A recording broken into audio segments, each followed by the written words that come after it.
రక్షకుడునునైన యేసుక్రీస్తుల వారి యొక్క ప్రశస్తమైన నామమునకి మహిమ ఘనత ప్రభావములు యుగ యుగములకు కలుగునుగాక. సర్వాధికారి అయిన దేవుడు ఆయన గొప్ప కనికరమును బట్టి మరొక శ్రేష్టమైనటువంటి శుభదినములో దేవుని యొక్క విలువైన మాటలు మనము ధ్యానము చేయుటకు ప్రభువు మనకిచ్చిన ఈ గొప్ప సదవకాశమును బట్టి దేవాది దేవునికి మనం ఎంతగానో కృతజ్ఞతాస్తుతులు చెల్లించవలసిన వారుగా ఉన్నాం. అదే సమయంలో దేవుని సన్నిధానంలో కూడి ఉన్న దేవుని ప్రియబిడ్డలైన మీ అందరికీ కూడా ప్రభు అయిన యేసుక్రీస్తు పేరిట శుభవందనములు తెలియచేయచ్చు ఉన్నాను. ప్రభునందు ప్రియమైన వారులారా, దేవుని మహాకృపను బట్టి ఈ సమయంలో మనము ధ్యానము చేయబోతున్న అంశ భాగము ఏమిటి అనగా, దేవుని నమ్మిన వారి జీవితములో ఏది నిలిచి ఉంటుంది? దేవుని నమ్మిన వారి జీవితములో ఏది నిలిచి ఉంటుంది? నిలిచి ఉండుట, నిలిచి ఉండుట. ఈ లోకంలో మానవ జీవితం, బైబిల్ గ్రంథం సెలవిచ్చిన మాట ఏంటి అంటే, నీటి మీద బుడగ లాంటిది అన్నాడు, చేద నుండి జారే బిందువు అన్నాడు. నీటి మీద బుడగ మెరుస్తూ ఉంటుంది, అది ఎప్పుడు పగిలిపోతుందో తెలియదు. అలాగే చేద నుండి అంటే పూర్వపు దినాల్లో బావిలోని నీటిని చేదుకునేవారు, లోపలికి బిందె వేసి చేతాడు చేద నుంచి జారే బిందువు అన్నాడు. చేదుకునేటప్పుడు ఆ బిందెలో నుంచి కొన్ని నీళ్లు ఒలికి బావిలో పడ్డ తర్వాత అవి ఏవో గుర్తించడం కష్టం. మానవ జీవితం కూడా ఎప్పుడు ఎలాగ ఉంటుందో చెప్పలేము అని. అయితే నిలిచి ఉండేవి ఏవి అని మనం చూస్తూ ఉన్నప్పుడు చాలా విషయాలు ప్రభు ఆత్మ నడిపింపును బట్టి కొన్ని విషయాలు మనం ధ్యానం చేద్దాం. మూల వాక్యానికి వద్దాం. అపోస్తుల కార్యములు, అది 26వ అధ్యాయము 22వ వచనము. అపోస్తుల కార్యములు. ఆయనను నేను దేవుని వలననైన సహాయము పొంది నేటి వరకు నిలిచి యుంటిని. చాలు. ప్రభునందు ప్రియమైన వార్లారా, ఈ దినకాలం నిలిచి ఉండేవి ఏవో కొన్నిటిని మనం చూద్దాం. అపోస్తలుడైన పౌలు ఈ మాట చెప్తున్నాడు, నేను దేవుని వలనైన సహాయము పొంది నేటి వరకు నేనేమై ఉన్నాను? నిలిచి ఉన్నాను అన్నాడు. ఏమైంది పౌలు గారు, ఎందుకు అలాగ మాట్లాడారు మీరు? నేటి వరకు నిలిచి ఉన్నాను దేవుని సహాయం వలన అని అంటే, అంతకు ముందు అధ్యాయాలను మనం చూస్తే పౌలును చంపడానికి చాలా ప్రయత్నాలు జరిగాయి. పౌలును అంతమొందించడానికి చాలా ప్రయత్నాలు జరిగాయి. అలాంటి భయంకరమైన పరిస్థితులలో అతను అంటాడు, కేవలము దేవుని సహాయం వలన నేను నిలిచి ఉన్నాను అంటాడు. ఆ మాటను మనం చూస్తున్నప్పుడు నిలిచి ఉండుట అంటే బ్రతికి ఉండుట. మనము నేటి వరకు నిలిచి ఉన్నాము అంటే నేను వాక్యం చెప్పినట్టుగా నిలబడుకోవడం కాదు. ఎన్నో అపవాది మన మీద ఉరులు ఒడ్డి మనం ఎలాగైనా సరే ఏదో ఒక ఆపదలోనో, వ్యాధిలోనో, బాధలోనో, ఇతరుల వలన ఇబ్బందులలోనే మనం ఎప్పుడో అంతమవ్వాలని అపవాది ప్రయత్నం చేశాడు. దానికి ఏదేదో ఉపయోగించుకున్నాడు వాడు. అది మన దేహంలో ఒక అనారోగ్యం కావచ్చు, ఇతరుల వల్ల మనలను బాధ పెట్టే సంఘటనలు కావచ్చు, లేదా ప్రయాణాలలో పొంచి ఉన్న ప్రమాదాలు కావచ్చు, ఎన్నో విషపురుగులు కావచ్చు, హాని చేసే సంఘటనలు ఎన్నో. అయితే పౌలు భక్తుని వలె ఈరోజు మనం కూడా దేవుని సహాయం వలన నేటి వరకు మేము నిలిచి బ్రతికున్నాము అని చెప్పడానికి కారణం ఏంటి అనంటే అది కేవలం దేవుని యొక్క సహాయం మాత్రమే. పౌలును చంపందే నీళ్లు కూడా తాగమని శపథం చేశారండి చాలా మంది. అవి ముందు విషయాల్లో మనకు కనిపిస్తాయి. అతని చంపంది మేము అసలుకు మంచినీళ్లు కూడా తాగము అని 40 మంది శపథం పూనారు. చూస్తారా? అపోస్తుల కార్యములు 23వ అధ్యాయము 12-13 వచనాలను ఒకసారి మనం చూద్దాం. వారు ఏమని శపథం పెట్టారో లేదా ప్రమాణం చేశారో చూద్దాం. ఉదయమైనప్పుడు యూదులు కట్టుకట్టి తాము పౌలును చంపు వరకు అన్నపానములు పుచ్చుకొనమని ఒట్టు పెట్టుకొనిది. ఈ కుట్రలో చేరిన వారు 40 మంది కంటే ఎక్కువ. ఏమన్నారు వాళ్ళు? పౌలు అనబడే సేవకుని చంపేంత వరకు అన్నం తినం, నీళ్ళు తాగం. 40 మంది కన్నా ఎక్కువ కుట్ర పూని అతను చెరసాల్లో ఉన్నా సరే దొమ్మిగా దాని మీద పడి, గుంపుగా దాని మీద పడి చంపాలని ప్రమాణం చేసి ఒట్టు పెట్టుకున్నారు. ఇలాంటి పరిస్థితులలో పౌలు తప్పించబడ్డాం. అక్కడ నుంచి మనం చూస్తూ వస్తున్నప్పుడు ఆ 26వ అధ్యాయం 22వ వచనం వచ్చేసరికి అంటున్నాడు, నేను దేవుని వలన సహాయము పొంది నేటి వరకు ఏమయ్యాను? నిలిచి ఉన్నాను, బ్రతికి ఉన్నాను. అయితే ప్రభునందు ప్రియులారా, దేవుని సహాయం వలన మనం బ్రతికుండడమే కాదు, ఆయన సహాయము వలన ఏమేమి నిలిచి ఉంటాయో క్లుప్తముగా ఒక 2-3 విషయాలు మీతో చెప్పి నా సందేశాన్ని ముగిస్తాను. మొదటి విషయానికి వెళ్దాం. కీర్తనల గ్రంథము 37వ అధ్యాయము 18వ వచనాన్ని ఒక్కసారి మనం చూద్దాం ప్రియులారా. నిర్దోషుల చర్యలను యెహోవా గుర్తించుచున్నాడు, వారి స్వాస్థ్యము సదాకాలము నిలుచును. ఆగుదాం, విందాం.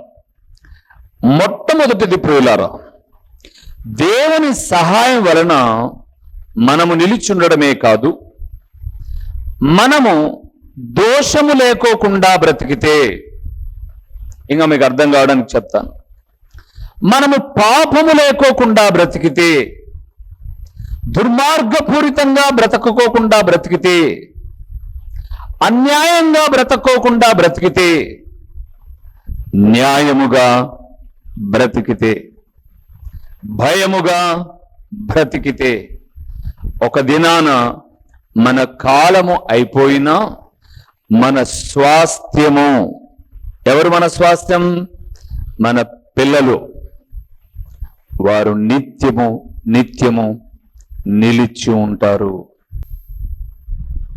బాగా గుర్తుపెట్టుకోండి ప్రియులారా, మనము ఈ లోకంలో ఎవరమైనా తల్లిదండ్రులుగా మీరు, నేను, మనము చేసే పాపం మన పిల్లలకి ఏం కాకూడదు? శాపం కాకూడదు. చిన్న ఉదాహరణ మీకు చెప్తాను. బైబిల్ గ్రంథంలో ఇశ్రాయేలులకు మొట్టమొదటి రాజు అయిన సౌలు ఉన్నాడు. సౌలు దేవుడు చెప్పిన పని చేయలా. అమాలేకులను చంపిరా అంటే అక్కడి నుంచి ఏది నువ్వు తీసుకొచ్చుకోకూడదు అంటే బాగా బలిసిన వాటిని తెచ్చుకున్నాడు. అయ్యా ఇది తప్పు అని పాస్టర్ గారు అంటే ఆ తప్పును తప్పు అన్నందుకు చచ్చిపోయేంత వరకు పాస్టర్ గారితో ఏం చేయాలా? మాట్లాడాల.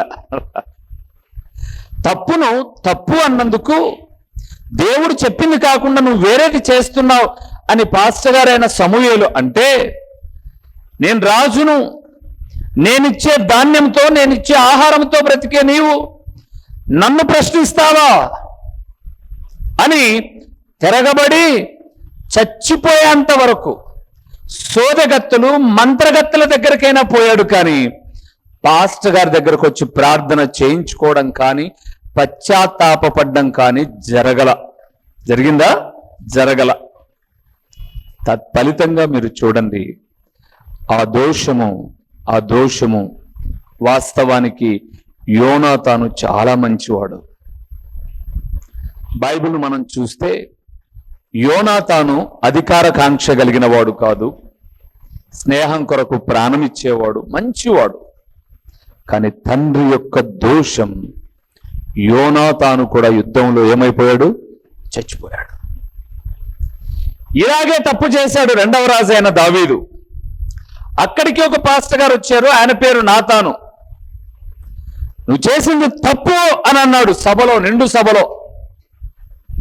దావీదు అంటాడు, నేను తప్పు చేశాను, నా కొరకు ప్రార్థన చేయి, నేను కూడా పశ్చాత్తాప పడతాను అని 51వ కీర్తన రాస్తూ అంటాడు, దేవా నీ కృప చొప్పున నన్ను కరుణించుము, నీ వాత్సల్య బాహుల్యము చొప్పున నా అతిక్రమమును తుడిచివేయి.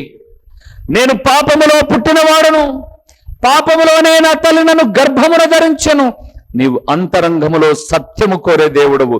దేవా శుద్ధ హృదయము కలుగునట్లుగా హిమము కంటే, మంచు కంటే తెల్లగా నన్ను ఏం చేయాలి? నువ్వు కడుగు అని పశ్చాత్తాపడ్డాడు. దావీదు యొక్క పాప పశ్చాత్తాపాన్ని బట్టి తన కుమారుడైన సొలొమోను కుమారుడైన రెహబాము ఇలాగ చూస్తూ వస్తే తరతరాలు భూమి మీద ఏమయ్యాయి? నిలిచాయి.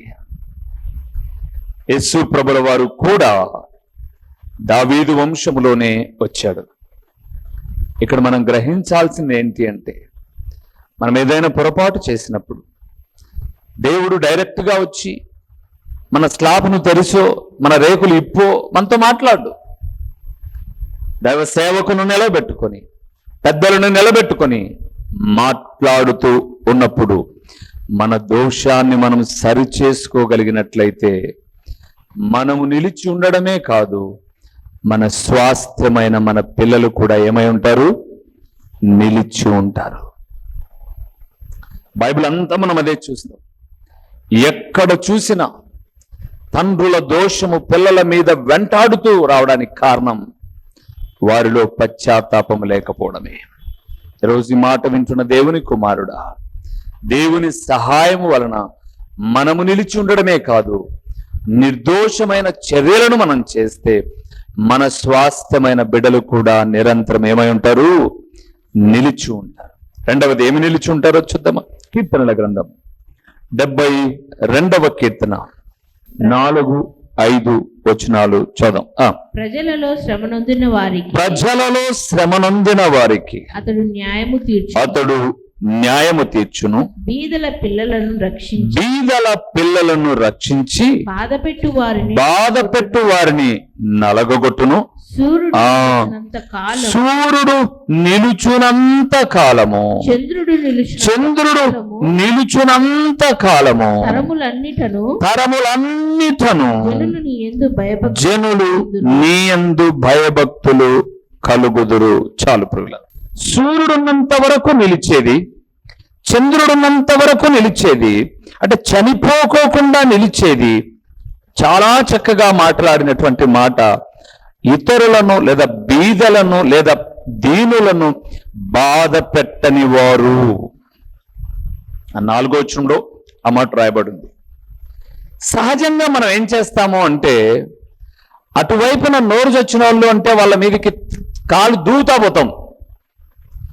వాళ్ళు మనల్ని తన్నే వాళ్ళు అయితే కనుక ఏం చేస్తాం? అణిగి ఉంటాం మనం. అవునా కదా? మీరు చెప్పాలా? అటువైపున మనకన్నా మించిన వాళ్ళు అనుకోండి, మనం అణుగుతాం.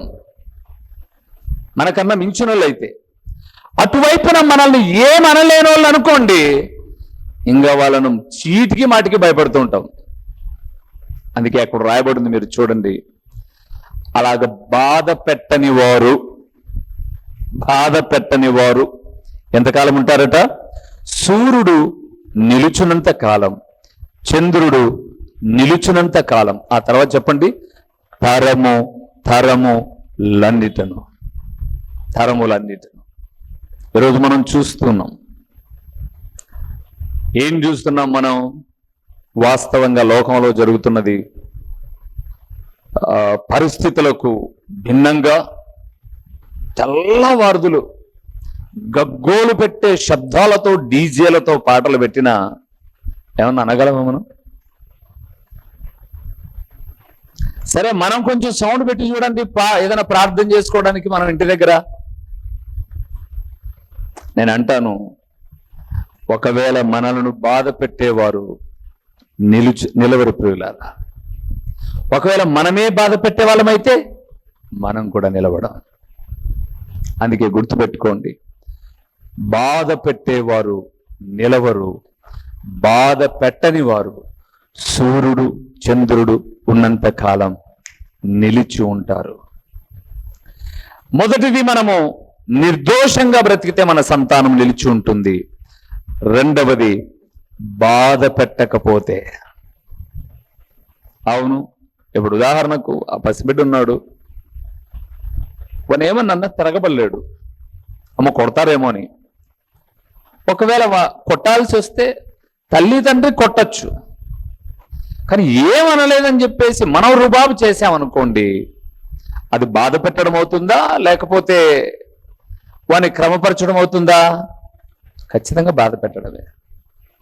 అందుకే గుర్తుపెట్టుకోండి ప్రియులారా, అటువైపున మెతక అని మనం రుబాబు చూపి ఇటువైపున గడుసు అని చూపితే అణిగి ఉన్నామా?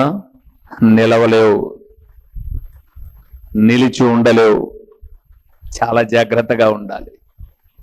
ఎందుకంటే బైబిల్ గ్రంథంలో చాలా చక్కగా రాయబడిన మాట ఏంటంటే 22వ కీర్తన 24వ వచనం, ఆయన బాధపడు వాని బాధను తృణీకరింపలేదు, వానిని చూచి ఆయన అసహపడలేదు, అతనికి తన ముఖమును దాచలేదు, వాడాయనకు మొరపెట్టగా ఆయన.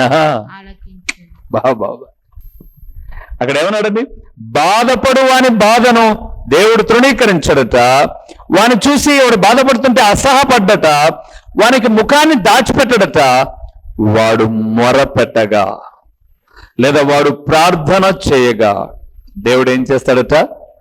ప్రార్థన ఆలకిస్తాడు. దైవజనాంగము, దేవుడు నిర్దోషుల చర్యలను గుర్తించేవాడు, దేవుడు వారి స్వాస్థ్యాన్ని నిలిపేవాడు. రెండవది, బాధ పెట్టే వారిని ఉంచడు, బాధ పెట్టని వారి సంతానాన్ని లేదా వారిని సదాకాలం నిలబెడతాడు. మూడో విషయాన్ని కూడా చూసి ముగిద్దాం. 112వ కీర్తన, కీర్తనల గ్రంథము 112వ కీర్తన 3వ వచనము 9వ వచనం, రెండింటిని చూద్దాం. 3వ వచనము 9వ వచనం రెండు చూద్దాం. కలిమియు సంపదయు వాని ఇంట నుండును, వాని నీతి నిత్యము నిలుచును. 9వ వచనం, వాడు దాతృత్వము కలిగి బీదలకిచ్చును, వాని నీతి నిత్యము నిలుచును, వాని కొమ్ము ఘనత నుండి హెచ్చింపబడును. చాలు. మూడవది ప్రియులారా, ఆత్మీయతలో దాతృత్వము కలిగిన సంతానం లేదా దాతృత్వము కలిగిన బిడ్డలు నిలిచి ఉంటారు. మీకు ఒక మాట నేను జ్ఞాపకం చేస్తాను సందేశం ముగింపులో. దేవుడు మనకు బహుశా ఈ వాక్యం వినే అది టీవీ వారైనా లేదా మీరైనా ఎన్ని చేతులు ఇచ్చాడు? 2 చేతులు ఇచ్చాడు దేవుడు. ఎందుకండి? అడుక్కోవడానికి కాదు, లేదా ఏదైనా బలంగా పట్టుకోవడానికి కాదు. ఎప్పుడు గుర్తుపెట్టుకోండి, దేవుడు 2 చేతులు ఇచ్చింది, ఒకటి దేవుని ద్వారా తీసుకోవడానికైతే ఒకటి దేవునికి ఇవ్వడానికి. ఈ సంగతి లోకానికి తెలియదు. దేవుని ఎప్పుడు నాకు అది ఇది ఇది ఇది ఇది ఇది అని అడుక్కోవడం తెలుసు, దేవుని కొరకు ఇవ్వడం తెలియదు. చూసారా? మీరు చదవండి మళ్ళీ ఒకసారి 9వ వచనం, వాడు దాతృత్వము కలిగి బీదలకిచ్చును, వాని నీతి నిత్యము నిలిచి ఉండడం కాకుండా ఇప్పుడు 3వ వచనానికి వెళ్ళండి. కలిమియు సంపదయు వాని ఇంట నుండును, వాని నీతి నిత్యము నిలుచును. చాలా మందికి తెలియని విషయం ఏంటంటే, నేటికి ఇస్తే అయిపోతుందేమో, లేదా మిగిలితే ఇద్దాం కాదు. ఎప్పుడు గుర్తుపెట్టుకోండి, బైబిల్ గ్రంథం సెలవిచ్చిన మాట, వెదజల్లి అభివృద్ధి పొందువారు కలరు. నేను ఒక సహోదరుడు ఒక చిన్న ప్రార్థనా గది కట్టుకుంటే ఓపెన్ చేయడానికి వెళ్ళాను. నేను ఆ గది ఓపెన్ చేయడానికి కాదు, నేను వాక్యం చెప్పడానికి వెళ్ళాను. ఆ గదిని ఓపెన్ చేసింది అతనికి ఉద్యోగంలో చాలా సహకరించేటటువంటి ఒక పెద్ద ఉద్యోగి, చాలా పెద్ద ఉద్యోగి. సో అతని వల్ల ఈ గది కట్టుకున్న వ్యక్తి చాలా లాభపడ్డాడు కాబట్టి, అతడు కూడా మంచి ప్రార్థనాపరుడు కాబట్టి అతనితో ఓపెన్ చేయించాడు. నేను వాక్యాన్ని చెప్పాను. ఆయన కూడా కూర్చొని విన్నాడు. నా వయసు ఎక్కువ తక్కువ నా ఈక్వల్గా ఉంటాడు, విన్నాడు. ఇక వాక్యం అయిపోయిన తర్వాత నన్ను పిలిచిన వాళ్ళు కానుక ఇచ్చారు, భోజనం పెట్టారు. నేను వస్తున్నాను. వస్తూ ఆయన ఒక పెద్ద ఆఫీసర్ కదా అని చెప్పేసి ఆయన కూడా చెప్పి వెళ్దామని, మంచిదండి, మళ్ళీ నేను మిమ్మల్ని ఎప్పుడైనా ప్రభు చిత్తమైతే కలుద్దాము, వెళ్ళొస్తానండి అని అన్నాను. అనగానే ఆయన అన్నాడు, ప్రార్థన చేయండి అని అన్నాడు. అంటే నన్ను మీ ప్రార్థనలో జ్ఞాపకం చేసుకోండి అంటున్నాడేమని. ఓకే అన్నాడు. అలా కాదండి, ఇప్పుడు ప్రార్థన చేయండి అని ఎక్కడో కూర్చున్న వాళ్ళ భార్య వాళ్ళ పిల్లలను పిలిచాడు.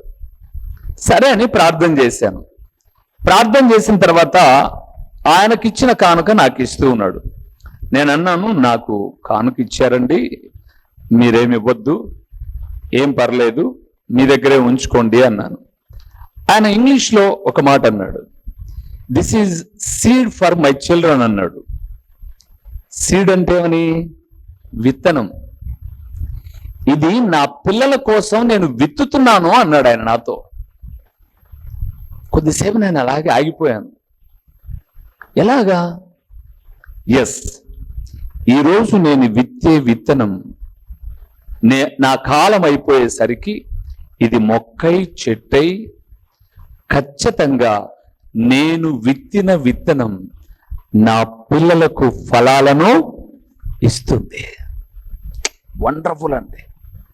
నేను అనుకున్నాను, దేవా, నిజంగా నేను ఇక్కడికి వచ్చి వాక్యం చెప్పాను, కానీ ఒక మంచి పాఠం నేను నేర్చుకోగలిగాను. ఇప్పుడు మామిడి పండు మనం సీజనల్ గా ఏదైనా కోసుకొని, లేదా మామిడి పండులో ఇంకొక పండు కొనుక్కొని తింటున్నాం. ఆ మొక్కలు మనం నాటామా? ఎవరో నాటారు. వారు నాటిన వాళ్ళ తల్లిదండ్రులు ఆ తోటలో సపోటా నాటారో, జామ నాటారో, మామిడి నాటారో. వారి కాలం అయిపోయేసరికి వాళ్ళ పిల్లల కాలంలో కాయలు కాస్తున్నాయి. ఆ కాయలను అమ్ముకొని ఆ పిల్లలు ఏం చేస్తున్నారు? బ్రతుకుతున్నారు. గుర్తుపెట్టుకోండి, 3వ వచనంలో 9వ వచనంలో అన్నాడు, మనము దేవుని కొరకు అర్పించే అర్పణ, చెప్పండి, మన పిల్లలు ఫలాలను కోసుకుంటారు. అది చాలా మందికి తెలియట్లా. నా పిల్లల కొరకు నేను మిగిలించాలి అనుకుంటున్నాను. ఎస్, మిగిలించాలి. మిగిలించడంలో తొలిమెట్టు ఏంటో తెలుసా? ఈరోజు విత్తనం వేయాలి. ఈరోజు విత్తనం ఎత్తితే ఈరోజే ఫలాలు రావు. ఒక చిన్న చెనక్కాయ విత్తనం ఎత్తిన ఫలాలు రావడానికి 3 నెలలు పడుతుంది. ఒక అరటి పండు సంవత్సరానికి. అలాంటప్పుడు నీవు విత్తిన విత్తనం తప్పనిసరిగా నీ పిల్లలు నిలిచి ఉండి ఫలాలు కోసుకుంటారు. వారు నిలిచి ఉండి ఫలాలు కోసుకోవాలి. కలిమియు సంపదయు వారి ఇంట ఉండాలి అంటే తల్లిదండ్రులుగా మనం ఏం చేయాలి? విత్తనం విత్తాలి. ఎవరు నిలిచి ఉంటారు? పౌలు అన్నాడు, దేవుని వలనైన సహాయము పొంది నేటి వరకు నిలిచి ఉన్నాను. నిర్దోషమైన చర్యలను బట్టి మన పిల్లలు నిలిచి ఉంటారు స్వాస్థ్యముగా. బాధ పెట్టకపోతే సూర్యుడు చంద్రుడు ఉన్నంత వరకు నిలిచి ఉంటాం. ఆత్మీయతలో దాతృత్వము కలిగి ఉంటే కలిమి సంపద ఇంట నిలిచి ఉంటుంది. నిలిచి ఉండాలి అని అంటే దేవుని సహాయము అవసరం. ఆ సహాయానికి అనుగుణంగా మనం నడుచుకున్నట్టు అవసరం. కావున వాక్యం వింటున్న దేవుని ప్రియబిడ్డలారా, ఏది చేస్తున్నా అది సంఘ పరిచర్య అయినా, పరిచర్యలో దాతృత్వమైన, మరొకటైనా ఏదైనా ఈరోజు నేను చేస్తున్నాను, నా పిల్లలు ఈ ఫలాలు పొందుకుంటారు, ఆ భావన మనలో ఉంటే నిలిచి ఉండి పొందుకుంటారు. తలలు వంచండి, కళ్ళు మూసి ప్రార్థన చేద్దాం. ప్రభు మన ప్రార్థన ఆలకిస్తాడు. మహిమా స్వరూపుడమైన మా ప్రియమైన పరలోకపు తండ్రి, మీ సహాయం వలన ఈ వాక్యమైన బిడ్డలు నేను నిలిచి ఉన్నాం. నిలిచి ఉన్న మేము, మా స్వాస్థ్యము, మా ఆత్మీయత, నాయన కలిమి సంపద ఎలాగ నిలిచి ఉంటుందో మీరు మాట్లాడిన వాక్యము విని ఆ మాటల మాధుర్యత ప్రకారముగా మేము నడుచుకొని నిత్యత్వాన్ని స్వతంత్రించుకోవడానికి సహాయం చేయమని ప్రకటించబడిన పరలోకపు సంగతులు మంచి నేలను విత్తబడిన విత్తనము వలె 30దంతలుగా 60దంతలుగా 100 ఫలింపచేయమని యేసు నామములో అడిగి పొంది ఉన్నాము తండ్రి, ఆమేన్. మన ప్రభువును రక్షకుడునునైనా యేసుక్రీస్తుల వారి యొక్క ప్రశస్తమైన నామములో ప్రొద్దుటూరు పరిసర ప్రాంతాలలో ఉన్నటువంటి ఆత్మీయులైన దేవుని ప్రియబిడ్డలైన మీ అందరికీ శుభవందనములు తెలియచేయుచున్నాను. ప్రభునందు ప్రియులారా, దేవుని మహాకృపను బట్టి ప్రొద్దుటూరు ప్రాంతంలో హోమస్పేటలోని రాఘవరెడ్డి ఫంక్షన్ హాల్లో గడిచిన 2 సంవత్సరాల నుంచి జరుగుతున్న సువార్త కూడికను మార్చబడినది అని తెలియచేయుటకు సంతోషిస్తున్నాను. పైకి ఎక్కలేని అననుకూలతలో ఉన్నప్పుడు అందరము ప్రార్థన చేయగా ప్రొద్దుటూరు నడిబొడ్డున ఉన్నటువంటి ఒక స్థలమును దేవుడు మనకు లీజుకి ఇచ్చాడు. ప్రొద్దుటూరులోని గాంధీ రోడ్లో, అనగా సూపర్ బజార్ రోడ్డులో కల్లూరు ప్రసాద్ రెడ్డి అనబడే ఎముకల డాక్టర్ హాస్పిటల్ ఎదురుగా ఈ సువార్త కూడిక, సాయంకాలపు సువార్త కూడికను ప్రారంభించాం. దేవునిందు ప్రియులారా, ఒక వాక్యము కొరకు మాత్రమే ఈ కూడికను ప్రారంభించాం. వాక్యము ప్రొద్దుటూరులో లేదు అని కాదు, కానీ మరింతగా దేవుని వాక్యము మీకు చేరువ చేయాలి అని, ప్రతిదినము టీవీలో వింటున్నటువంటి దేవుని వాక్యాలు మీకు ఆశీర్వాదకరంగా ఉన్నాయి అని, ఒక సంఘ ప్రాంత భేదము లేకోకుండా ఉదయకాలపు కొన్ని అననుకూలతలో కూడా చాలామంది ఆరాధనకు వెళ్ళలేని వారికి, దేవుని వాక్యము వినలేని వారికి ఒక సౌకర్యవంతముగా సూపర్ బజార్ రోడ్డులోని కల్లూరు ప్రసాద్ రెడ్డి హాస్పిటల్ ఎదురుగా ఒక క్రీస్తు ప్రార్థనా గృహము అనే ఒక స్థలంలో ప్రతి ఆదివారము సాయంకాలం 6 గంటల నుంచి 8:30 వరకు ఈ సువార్త కూడిక జరుగుతుంది.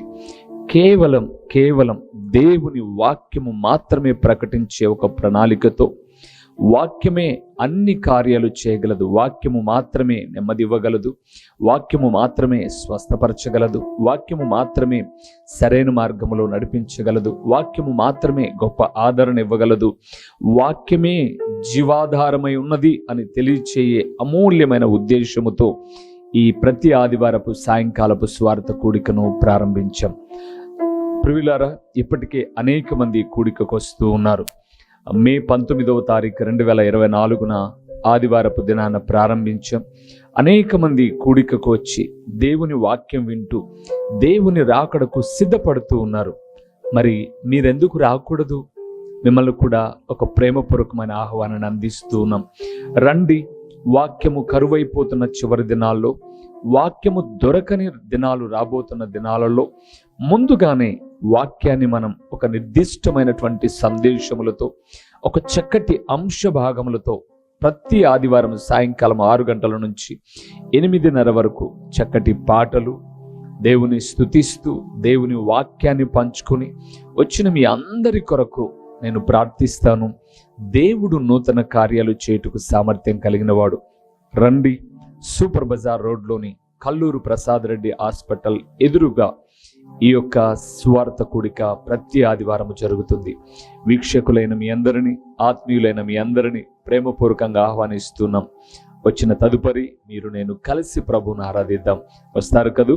ప్రేమతో మిమ్మల్ని ఆహ్వానిస్తూ దైవజనుడు ఓ రూబేన్ గారు. ప్రభు పేరట మీకు వందనములు. మా చిరునామా దైవజనులు బ్రదర్ ఓ రూబేన్ గారు, క్రీస్తు ప్రార్థనా మందిరం, డోర్ నెంబర్ 1-10-386, నగరిగుట్ట, పులివెందుల, కడప జిల్లా. మీ ప్రార్థనా అవసరాల కొరకై సెల్ నంబర్ 9989067409.